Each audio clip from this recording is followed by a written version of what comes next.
Alrighty.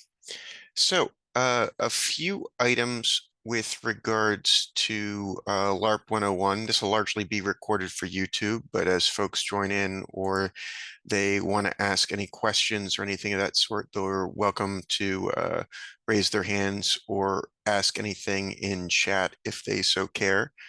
But that being said, we're just going to go down the list of items, and then if you need to interrupt me, please feel free to put something in chat or to, like I said, raise your hand there. So that being said, we're going to start off pretty rudimentarily, and then we'll go into a little bit more of complexity on a number of different things. So I'm going to move our chat over here so that I can see that in the event that anyone has any sort of questions for me. All right. So starting off, again, sort of very basically, what exactly is LARP? And I know that we have a lot of first-time LARPers that are in our group, and many of them have maybe experimented with some of it before, but maybe not necessarily in a Chronicle setting. It's a lot like tabletop or board games in a lot of different respects, except it mixes a degree of theater, improv, and costuming and setting design, depending on the circumstance, in addition to just, sitting around a table with regards to your friends. So that being said, oftentimes with regards to LARP, it can come alongside a stigma just because a lot of different groups have a lot of different thoughts with regards to what LARP exactly is, or what the best type of LARP is, or how it compares to other forms of gaming out in the area. So we're going to kind of break that down. And then from there, we're going to kind of explain what our Chronicle is and how some of these thoughts relate to it. So um, in general, with regards to a LARP, you show up and you are portraying a character. In some LARPs, like the one that we're running currently for WPI, you're able to develop your own player character. Sometimes for parlor LARPs or for blockbusters or 3 days, you'll end up getting assigned a character. But each of these characters have their own backstory, skills, motivations, things of that nature. Um, all LARPs have, just like tabletop, different rule systems that they adhere to. We use the by night system, which is based off of a sort of rock, paper, scissors engine. We'll get a little bit more into that later, but a lot of different LARPs, I've seen them use playing cards. I've seen them use boffer systems. I've seen them use any number of different means to negotiate challenges. But for our intents and purposes, we use rock, paper, scissors with associated retests in order to determine outcomes with regards to challenges. In almost every single instance, you will have a staff of game masters or storytellers that oversee the narrative conflicts in the in-game world. Sometimes you will have a collaborative game where the players may actually help to build the world state, but in most every single instance, there will be a storyteller that has plotted out the game and has prepared to see out how that game will be directed. And settings and environments, this is a big one with regards to LARP, just because it's not like you can go to your local game store, your LGS, and just sit down at a table and run it. Though I've seen some LARPs run at LGSs to some extent, but there's indoor ones where we run at a church. Some of the other local games have been run at folks' houses or at other various different locations that we've been able to secure. Some folks do outdoors, camping, convention halls, etc. In general, with regards to LARP, you do need a little bit more space than just a table to sit around. And so that is always of import with regards to this sort of item. Now, you do have types of LARP here, and I'm going to touch on these only to sort of show the differences between the various different areas. Theatrical and parlor LARPs tend to be what WPI focuses on. Uh, we tend to prefer Chronicles, which is a LARP that will be a theatrical or parlor LARP that's played across months or years. But every once in a while, we have one-offs, things of that nature. Uh, you can run into Boffer combat LARPs. The SCA, the Society for Creative Anachronism, is very big on this sort of thing. That usually uses an engine that simulates combat in some capacity with sort of foam weapons or anything of that sort, like arrows that have tennis balls on them, things of that nature. Blockbuster LARPs are large scale, very high budget cinematic storytelling. Usually you'll be paying for an entire weekend to go away to that sort of thing. Nordic LARPs have become very popular over the past decade or so. A lot of realism, emotional immersion on those ones. Very popular in Europe, also very popular on the East Coast. Typically, they'll have a campground or something like that dedicated to their LARP for that sort of intent and purpose. Um, Faction-based LARPs. Uh, and this can, sort of funnel into either parlor or theatrical ones. Players belong to different groups with unique goals, can sort of be factioned off. A lot of multi-day LARPs that I've gone to have been grounded in that.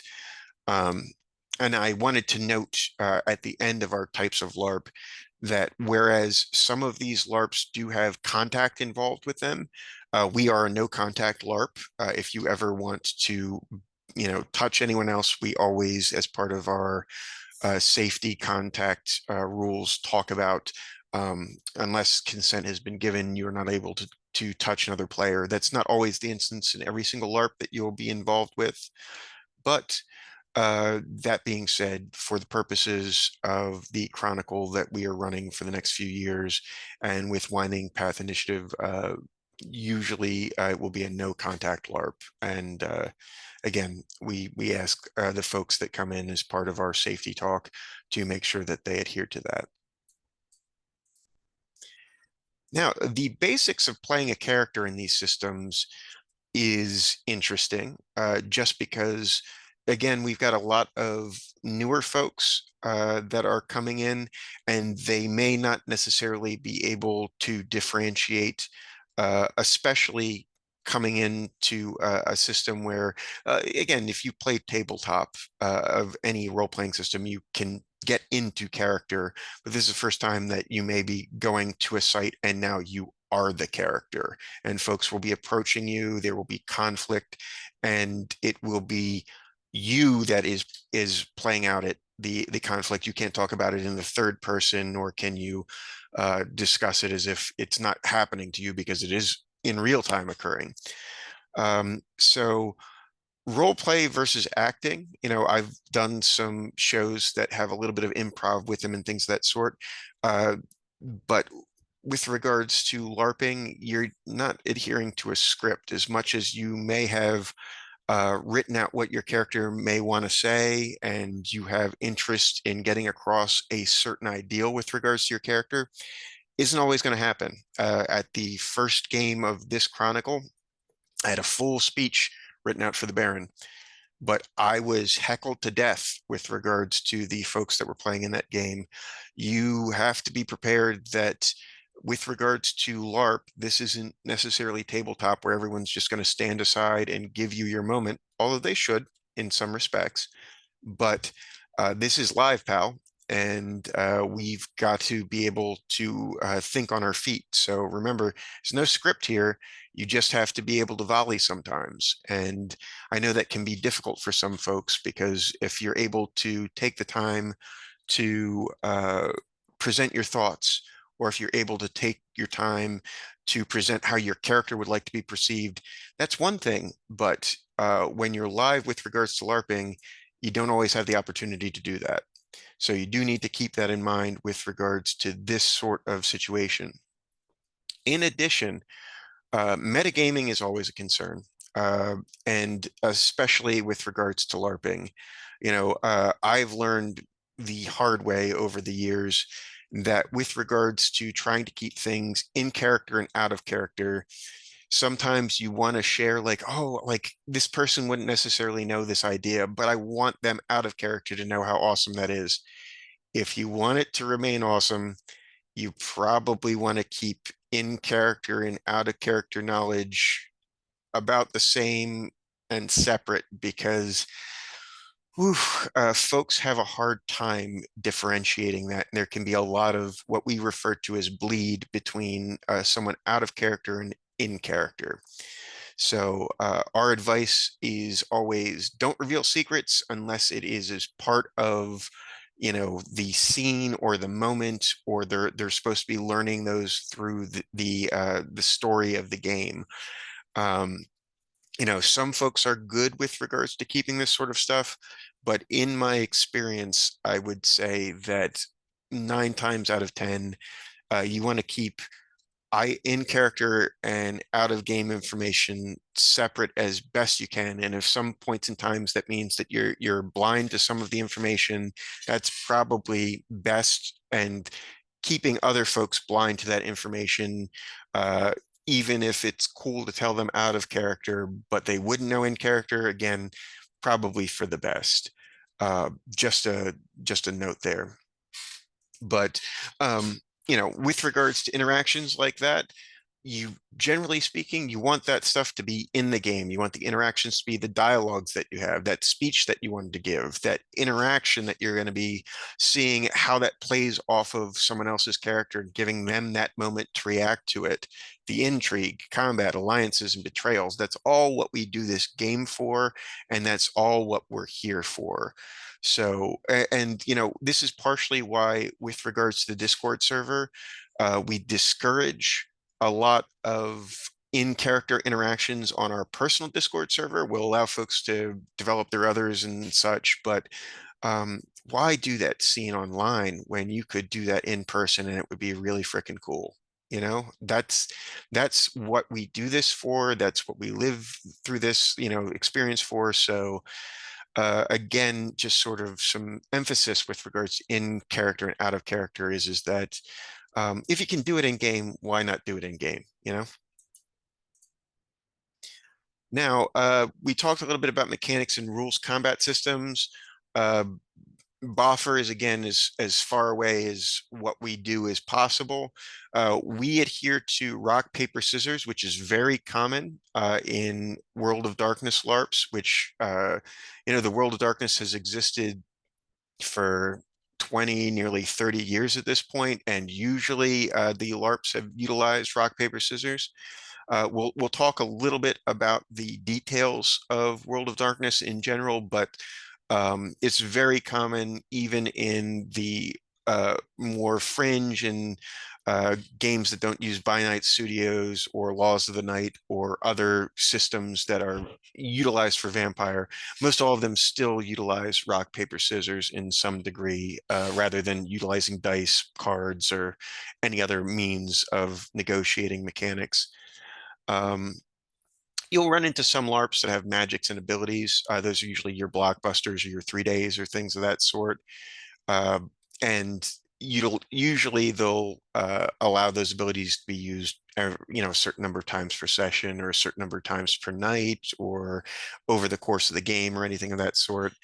Not as common in what we're doing. So when I speak to the rest of the presentation here, I'm going to be speaking mostly to rock, paper, scissors as being the core rules mechanic for the game. And even if we negotiate things during non-game sessions, we'll still be probably generating static tests using rock, paper, scissors.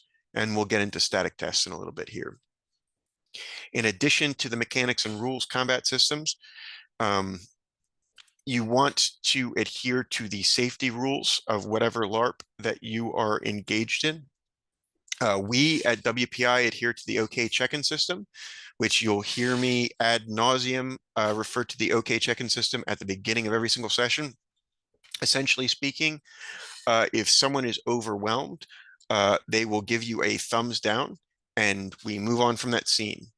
In the event that there is a combat that they are involved in, flag the nearest storyteller. They'll take over the sheet for that player and play it to the best of their ability throughout the rest of the scene.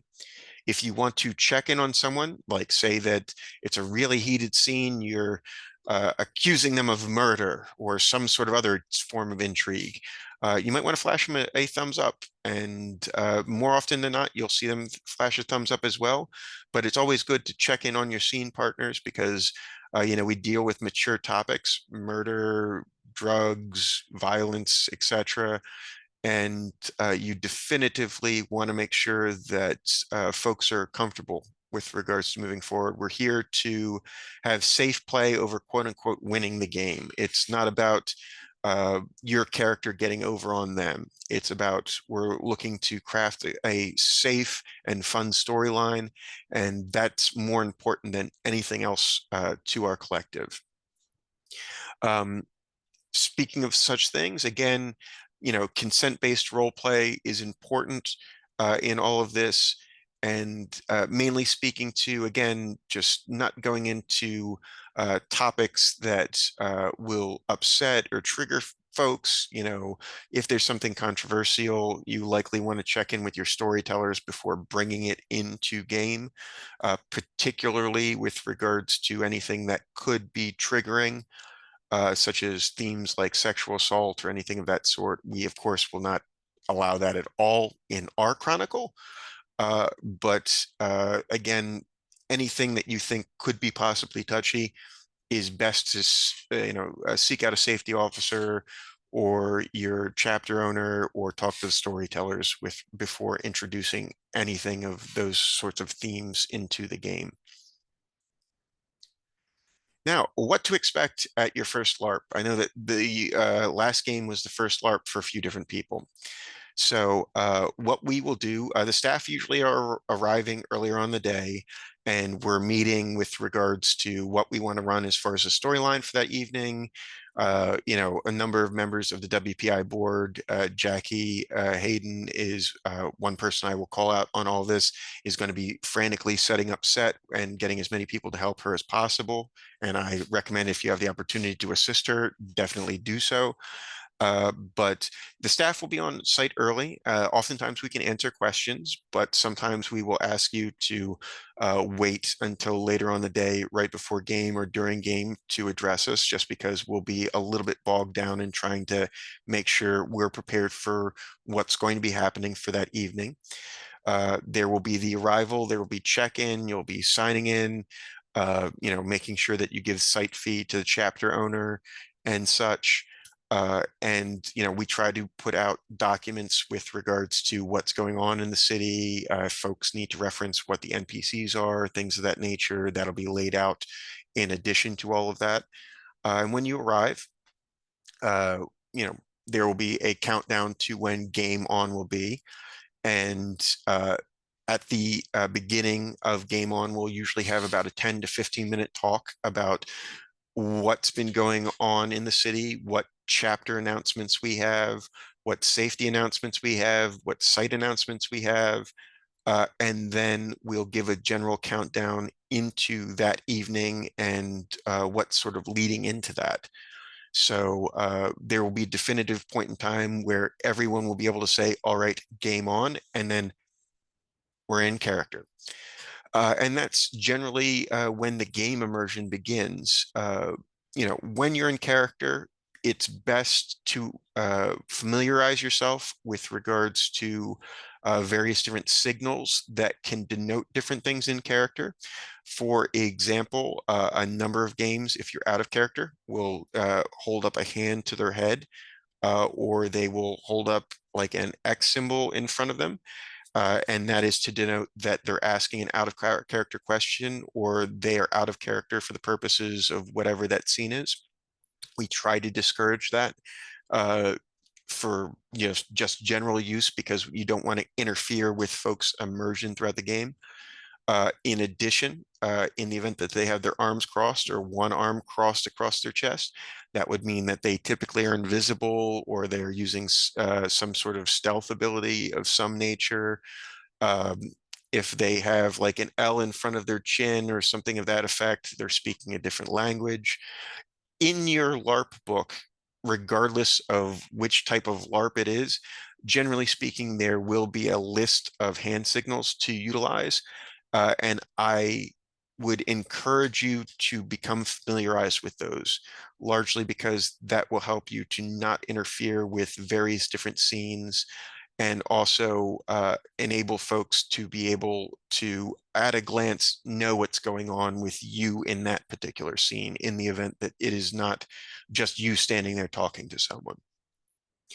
Um, all throughout the evening, folks are going to be doing various different scenes. We probably will have different areas dedicated to, okay, well, we're going to take folks over there for, they want to go off-site and they want to go investigate that townhouse off on the fringe of town, or if they want to investigate something in the woods, a storyteller will take you off to the side. And we try to cordon off a couple different areas, but there's generally a main space for player characters to congregate. And generally speaking, when you are in that space, it's generally expected that you will be in character. There will be designated downtime and out of character spaces, places to rest where you won't be expected to be on in character. You could probably have a drink of water, process things. But you don't want to necessarily do that in main spaces, just because folks will try to approach you in character, and it kind of wrecks immersion in the event that you're like, oh no, I'm not here right now. I'm like off going there. I'm just sitting here for right now. You generally speaking, you want to take that to a downtime or an out of character space.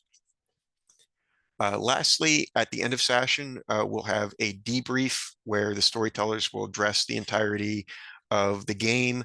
And then everyone will have a chance to do their nods and talk about their storylines and discuss experiences. And we're big on fellowship and making sure that folks have a chance to hang out afterwards. So we'll end the game in a timely fashion so that folks can hang out, eat some pizza, and discuss what they thought was awesome, or, if they just want to hang out and talk about, non-game things.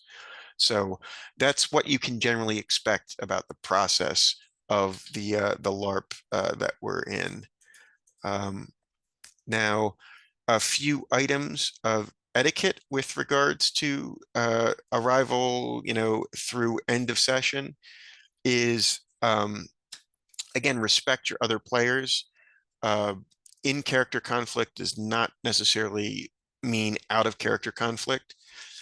Um, I spoke about this earlier. I am very big on, if I plan on having some sort of conflict with someone, trying to negotiate that with them in a fashion that they're comfortable with.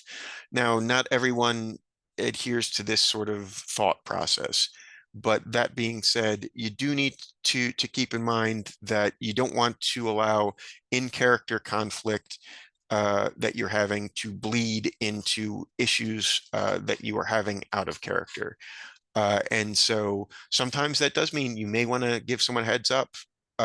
Sometimes that means you got to do that okay check-in system. You got to thumbs up and see if they're okay with regards to the scene. And sometimes, take them aside afterwards and talk to them and say, hey, again, that was completely an IC thing, not an OOC thing. Um, and this goes two different ways here.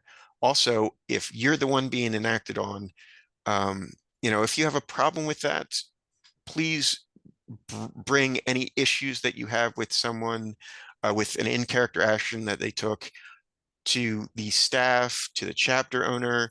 Maybe try to talk it out with the player as well, just because, again, if you took that personally, maybe that's something that you need to keep in mind with regards to any sort of interaction that you have in the future. Again, this can be a very personal thing, and there's no rule that completely encompasses all of this, but you want to avoid bleed as best you can. Um, Know the rules. Now, this is not, again, I don't know all the rules, and I'm one of the storytellers for this chronicle. When I am about to run a scene, I tend to reread over the rules and try to get to know them. But uh, if you have an issue with regards to the rules in that particular scene, perhaps try not to break immersion. If you want to argue your point with regards to the rules, bring it up to the storyteller in the scene or the players in the scene. If it's going to cause like a little bit of a row, let's maybe discuss it later and try to keep the scene rolling. And that's largely just not to break immersion and try to, again, continue to tell the story that we're looking to tell. That doesn't fit into everything. If it's particularly important, it may be something to debate at that point. But more often than not, you'll find that from me speaking on behalf of our staff, uh, we would prefer to get something wrong in the moment, but keep the role playing going and then address it later rather than vice versa, just because this can seriously bog down a game. Um, yes, and collaborative storytelling, very important. Oh gosh. So I will tell you exactly the set of circumstances that came up at MagFest for this. I was running a murder mystery, and there is a safe that has information in it that they need to progress some of the storyline. A lot of the players started to say to other folks that wanted to come into that scene, no, you can't come into this scene because of X, Y, and Z reason. And they nearly weren't able to solve the situation because those players were sort of hoarding the storytelling, and they weren't allowing to spread information, or instead of someone trying to enter the scene and them trying to add on to it, they were like, no. Yes, and is very important with regards to LARPing. You don't want to shut down your other players. You don't want to exclude them. You want to be as inclusive as possible. That doesn't mean you just reveal everything to them, but at the same point in time, secrets are meant to come out, stories meant to be shared. You want to be supportive with regards to collaborative storytelling. Sometimes maybe a no is necessary, but more often than not, I think you'll find that if you go with a yes and approach to role playing, it'll be much more of a positive experience for you and your fellow players. And lastly, with regards to role playing etiquette, safety and emotional limits are the most important thing. We've talked about OK check-in, we've talked about trigger warnings, things of that nature. Again, just be mindful of physical and emotional limits, and if you're crossing it and dancing across lines that could be, of that nature, err on the side of caution. We're here to have a good time. We're not here to tell some sort of edgy story that, is going to be an art piece that, goes past the test of time. We're looking to tell we're getting together. We're dressing as anarch vampires, getting together as gangs, doing something inherently silly. Let's not try to take this too seriously, especially when people's emotional limits could be tested. I swear we're almost done, folks. But that being said, I do want to touch upon Chronicles and Downtimes. Uh, so we've got homework for an extended chronicle, which is downtime actions. And after each session, players may submit downtime actions to continue advancing their character's story between the games. This can be any number of things. This can be as simple as I feed, I patrol my territory, and I investigate whatever plot line the storytellers have been throwing out that week. This could be more elaborate. We've got a number of background tools in this particular game that we're running in By Night Studios setting. So uh, this can go for anywhere from, okay, I submit, just the bare necessities to I submit like a page and a half of downtime. Uh, Brevity is the soul of wit. I would generally advise folks to try to truncate that, but I would be a hypocrite in saying that I definitely erred on the side of longer downtime characters depending on my build. So the thing is that um, These help to shape the story in between games, give the storytellers a concept of where your character is looking to go and what they want to do and what your priorities are. So definitely keep that in mind when you go to submit them. With our particular game, we have a form that we have thrown out there for you all, and you're all welcome to also utilize our email account to send us questions during downtimes and to possibly engage with regards to some of the NPCs in downtimes. We try to not have any elaborate scenes in downtimes just because those should be fun scenes that are cinematic and can be done at the LARP. But sometimes setting up the next game downtime is necessary in order to do that. I'll demonstrate a quick playthrough after our Q&A of how to submit downtimes for our particular chronicle, but some folks, when they joined in with our LARP, didn't even know what downtimes were, and we just want to touch upon that it is just a short list of actions that you're taking in between each of the meetings that we have for the LARPs, where it tells us what your character is up to. Uh, a few quick things as we're entering into the Q&A session. We wanted to touch upon some common mistakes and how to avoid them. I've touched upon a lot of these throughout the entirety of our presentation, but again, I want to touch upon main character syndrome. We want the PCs to be progressing the storyline, but there is 40 plus of you in our chronicle. Share the spotlight. There is no one person that is the main character. We're all going to try to give each of you your moment.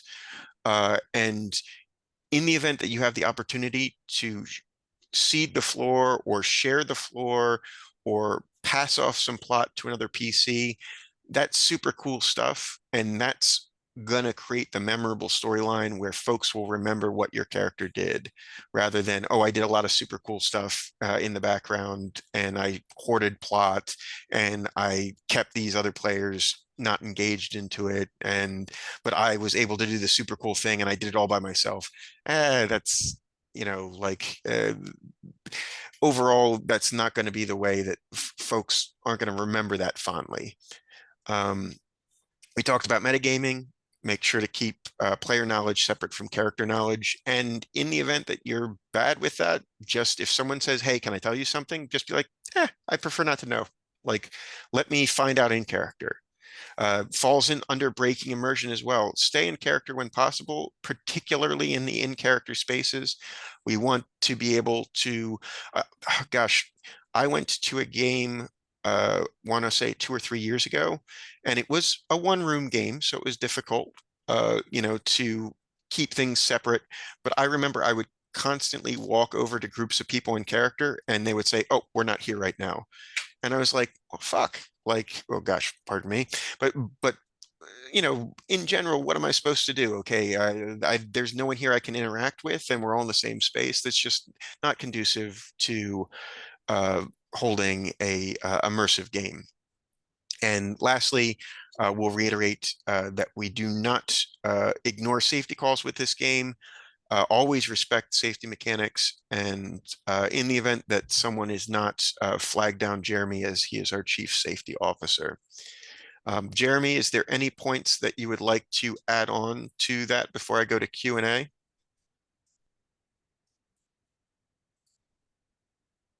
I will ask him to unmute,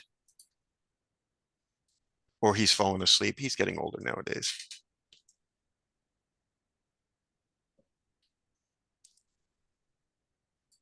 Well, that being said, um, we'll go to the Q&A, and then we'll get into submitting a downtime form.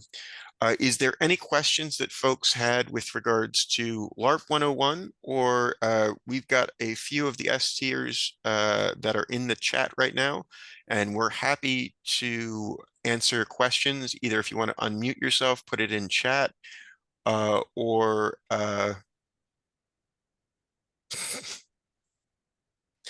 I, I thanks, Jeremy. I appreciate that. Um, But any questions that anyone has?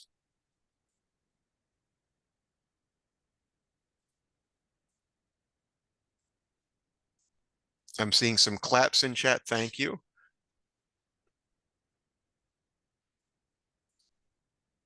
Well, here, while I am waiting on any questions that folks may have, I am going to see about uh, closing the PowerPoint and then bringing up this is our downtimes form.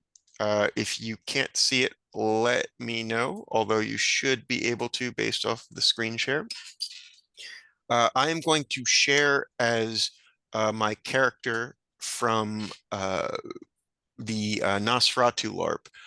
His name is Thorn. He's still an NPC in our current chronicle. And so I'm going to submit his downtimes as if he was playing in our game. So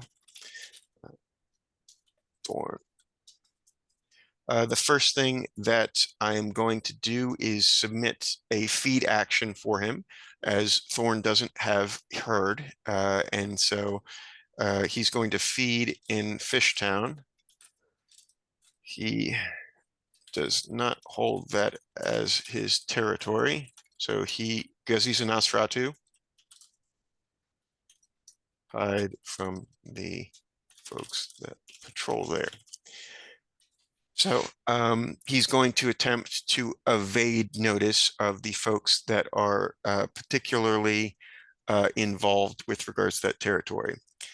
His second action is that he is going to patrol in South Philadelphia. And you could put down any neighborhood, but he's just looking to investigate into the situation. And you could use patrol or investigate. Investigate's probably better if you want to look into a plot item, but patrol allows you to possibly fend off any sort of folks that are trying to infringe on that territory. And there's a bit of a mafia storyline going on down there. And one moment, let me pull my Discord items over here just so in case folks are sending me questions here.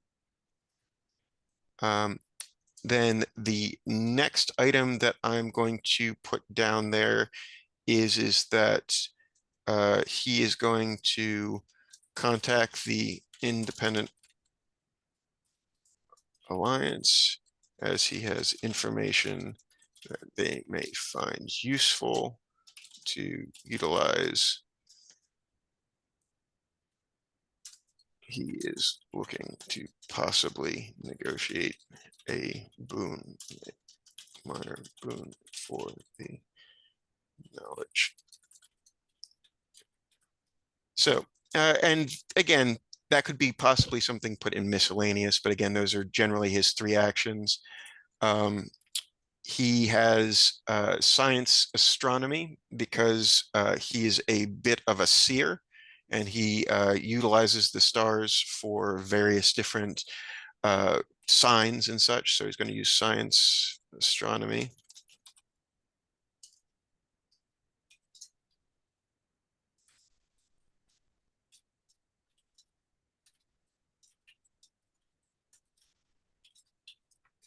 Especially after that news story that broke with regards to that one star.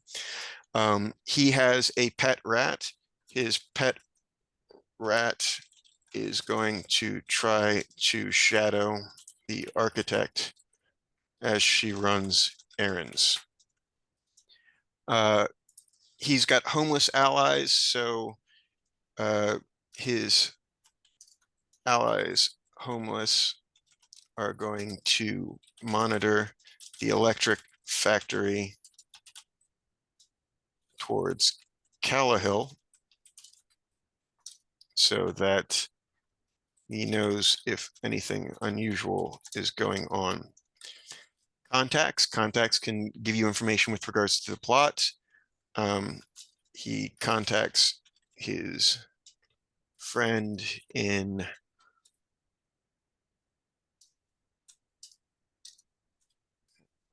his professor friend at the university to see about the comet that was in the sky. And that allows you to learn information with regards to current plots. He has no elite influence, but he has Underworld 2, and he has uh, contacts with regards to mafia and Irish street gangs.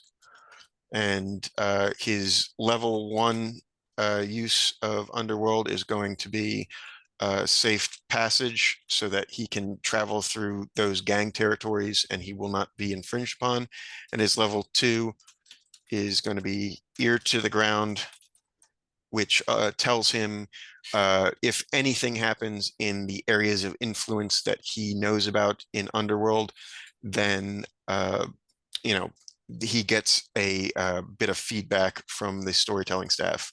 Finally, the last thing that we'll put down is that I am learning celerity from Sebastian. And actually, he would normally have to spend a downtime action for that.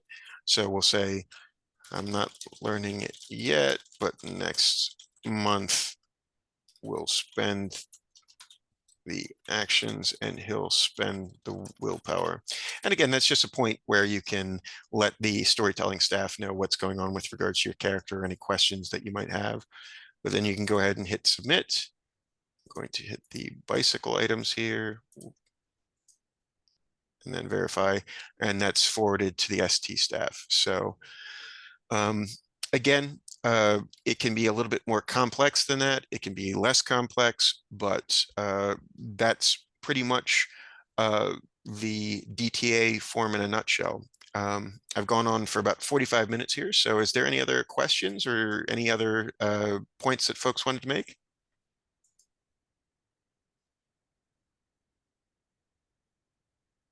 All right. Well, that being said, if you have any follow-up questions, please feel free to submit them on the Discord. We'd be happy to discuss them in rules discussion.